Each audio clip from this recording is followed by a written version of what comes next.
আপনারা দেখছেন বার্তা এক নজর। আরজিকর কাণ্ডের চিকিৎসক খুন ও ধর্ষণ অন্যায়ের বিরুদ্ধে মহিলাদের প্রতিবাদ মিছিল বের করার জন্য রাজ্যের শাসক দলের বিরুদ্ধে প্রতিবাদ মিছিল হচ্ছে এবং হবেই। তবে রোজ বিভিন্ন রাস্তার ওপর জ্যাম জট সৃষ্টির পর সাধারণ মানুষদের যাতায়াতের সমস্যার সম্মুখীন হচ্ছেন মানুষরা।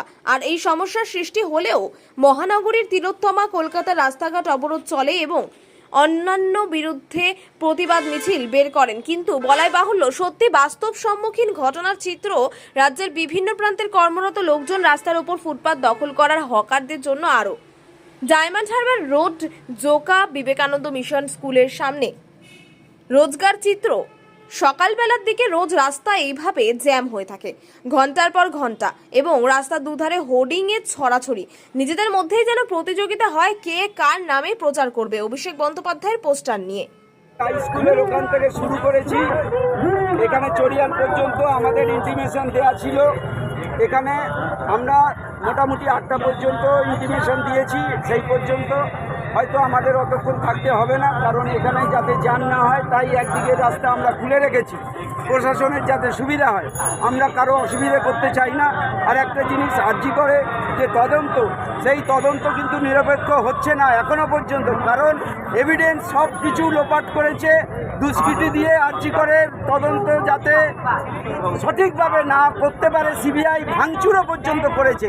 আমরা চাই এর সঠিক তদন্ত এবং যারা এই তদন্তের শেষ পর্যন্ত যাতে হয় এবং কে মাথা, কে দায়িত্ব দিয়েছে, কার নির্দেশে আরজি করে সমস্ত এভিডেন্স নষ্ট করা হয়েছে এবং পোস্টমর্টেম আমাদের আরজি করে কেন করা হলো, তার ডেড বডি কেন অত তাড়াতাড়ি সিবিআই আসার আগে পুড়িয়ে দেওয়া হলো। একটা প্রশ্ন, আরজি কর আপনাদের ডাক্তারদের আগে ধরুন শিক্ষাপতি বা মন্দির বলে যে আরজি করে শুধু ডাক্তার থাকে, এখানে এরকম নারকীয় ঘটনা, আরজি করে শুধু ডাক্তারই থাকে, এরকমভাবে নারকীয় ঘটনা কী বলবেন এই প্রসঙ্গে? আরজি করে সমস্ত মেডিকেল স্টুডেন্টরা পড়াশোনা করে, সেখান থেকে পাস করে সারা পশ্চিমবঙ্গ, ভারত এবং বিশ্বে সব জায়গায় ছড়িয়ে আছে এবং সেখানে সমস্ত জায়গায় কিন্তু আরজি করের এই নারকীয় ঘটনার প্রতিবাদে গর্জে উঠেছে। আপনারা দেখুন ফেসবুক, হোয়াটসঅ্যাপ, পত্রপত্রিকা সর্বত্র।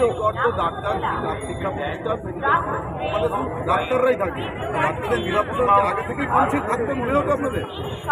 আরজি করে কেন সমস্ত হসপিটালগুলিতে নিরাপত্তাহীনতায় ভোগে ডাক্তাররা, কারণ সেখানে আমাদের যে প্রশাসন, পুলিশ সঠিকভাবে পোস্টিং হয় না এবং সেদিনের ঘটনাও ঘটতো না।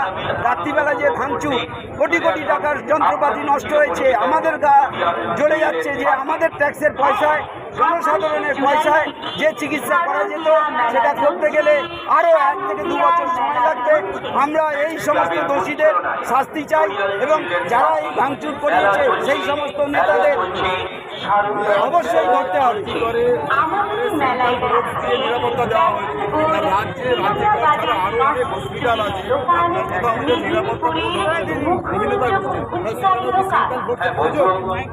আমরা চাই এই প্রশাসন নিরপেক্ষভাবে এই ঘটনার তদন্ত যদি করে তাহলে ডাক্তাররা কিন্তু আন্দোলন ধীরে ধীরে তুলতে পারবে যত তাড়াতাড়ি সম্ভব।